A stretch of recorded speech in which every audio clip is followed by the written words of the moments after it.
अर्थशास्त्र का परिचय। अर्थशास्त्र सामाजिक विज्ञान की वह शाखा है जिसके अंतर्गत वस्तुओं और सेवाओं के उत्पादन, वितरण, विनिमय और उपभोग का अध्ययन किया जाता है। वस्तु क्या होती है जिसको हम छू सकते हैं, जैसे चौक है, मोबाइल है, चेयर है, बुक्स है, कॉपी है, पेन है, ये सारी वस्तुएं हैं जिसको हम छू सकते हैं। और सेवाएं होती है, जैसे डॉक्टर हमें सेवाएं देता है, वकील हमें सेवाएं देता है, एक अध्यापक हमें सेवाएं देता है, रेलवे सेवाएं मिलती है। ये सारी सेवाएं होती है, उसके बदले में हमें कुछ पैसा देना पड़ता है। वस्तु खरीदने के बदले में हमें कुछ पैसा देना पड़ता है।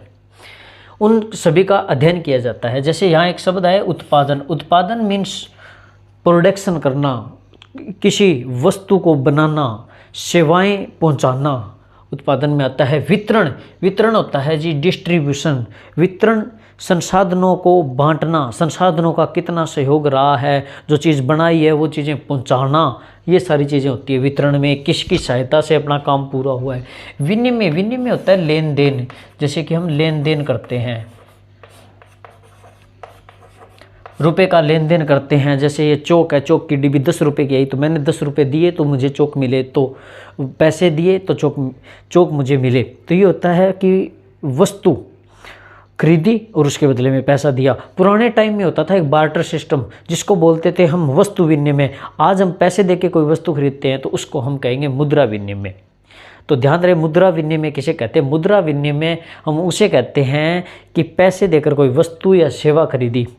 मुद्रा विनिमय क्योंकि मुद्रा का लेन देन हो रहा है, करेंसी का लेन देन हो रहा है। और वस्तु विनिमय पुराने टाइम में था भी, किसी को गेहूँ चाहिए तो उसको चावल देने पड़ेंगे, किसी को घोड़ा चाहिए तो गाय उसके पास है तो गाय देनी पड़ेगी। तो ये पुराने टाइम में इसका एक मेजरमेंट सही हो नहीं पाता था, तो लोगों को काफ़ी समस्याएं आते थे। फिर राजा महाराजा आए, थोड़े थोड़े कुछ टोकन टाइप्स, कुछ तांबे के, चांदी के वो सिक्के चलाए, तब जाके सारी चीज़ें आगे बढ़ी और फिर एक मुद्रा का विकास हुआ।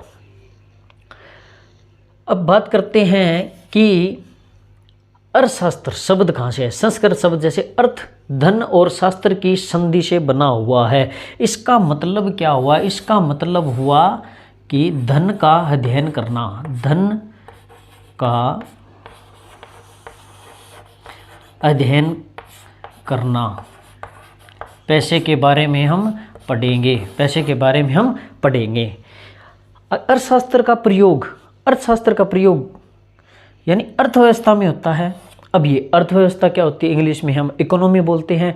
अर्थव्यवस्था जैसे भारतीय अर्थव्यवस्था कैसी है, हम उसके डाटा देखेंगे कि भारतीय लोगों की आय कितनी है, इन्वेस्टमेंट कितना है, बिजनेस कैसे चल रहा है, बैंकों का क्या सिस्टम है, वो सारी चीज़ें हम अर्थव्यवस्था के अंदर पढ़ते हैं। बाज़ार के बारे में हम अर्थव्यवस्था के अंदर पढ़ते हैं, जैसे बाज़ारों के बारे में है,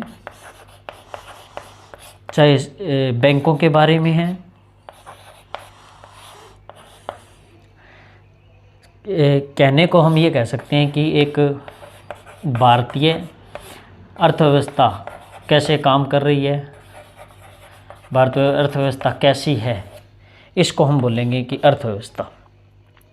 अर्थशास्त्र के महत्व है, बहुत ज़्यादा महत्व। अर्थशास्त्र हम क्यों पढ़ते हैं, हमारे क्या काम आएगा और अलग अलग फील्ड के लोगों के क्या काम आता है, उसके बारे में हम देखेंगे। कि उत्पादकों को भी पूरा लाभकारी सिद्ध होता है कि उत्पादन करने वाले को ये पता लगता है कि मुझे क्या क्या कब कितना करना है, कैसे उत्पादन करना है, कौन सी विधि से करना है, कब करना है, इसके बारे में हमें जानकारी कहाँ मिलती है?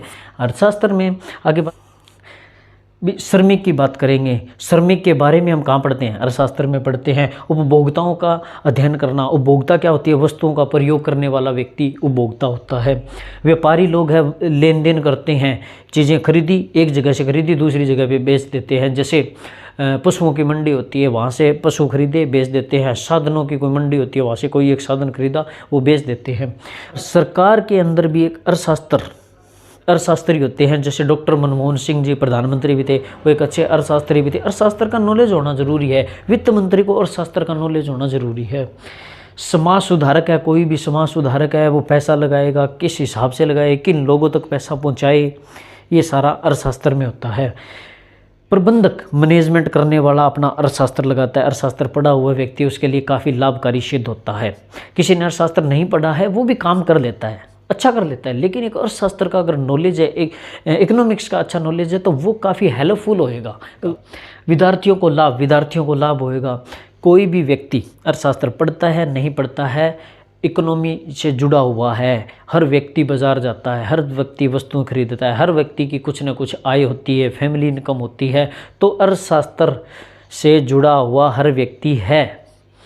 पूरे देश के बारे में हम स्टडी करते हैं, देश कैसे आगे बढ़ेगा, नई नई नीतियाँ क्या होगी, नई नई पॉलिसीज़ क्या होगी, जिसकी वजह से हमें फ़ायदा हो, सब लोगों को फ़ायदा हो, वैज्ञानिकों को लाभ हो अर्थशास्त्र का। तो अर्थशास्त्र का काफ़ी महत्व है। भारत में अर्थशास्त्र, इनका क्या इतिहास रहा है? भारत में अर्थशास्त्र का सबसे पहले आचार्य बृहस्पति थे। उन्होंने अपने अर्थशास्त्र में क्या थे, बहुत ज़्यादा सूत्र दिए हुए थे। तो बहुत ज़्यादा सूत्र थे, तो वो सारे पर्याप्त नहीं थे अर्थशास्त्र के लिए, एक स्टडी करने उसके लिए। तो उसके बाद आया कौटिल्य का अर्थशास्त्र, जो कि 2300 वर्ष पुराना है। कौटिल्य कौन थे कि चंद्रगुप्त मौर्य नाम का एक सम्राट था, महानतम सम्राटों में इनका नाम आता है, जिन्होंने मौर्य साम्राज्य की स्थापना की। जब चंद्रगुप्त मौर्य शासक थे, उनका जब शासन चल रहा था, तो उनका एक महामंत्री था, उनका नाम था कौटिल्य। कौटिल्य ने अर्थशास्त्र एक क्रमबद्ध तरीके से लिखा हुआ था, सही ढंग से सारी चीज़ें एक्सप्लेन की हुई थी कौटिल्य ने। एक चाणक्य नाम है ना, चाणक्य नाम सुना है? चाणक्य, ये कौटिल्य का ही दूसरा नाम चाणक्य है।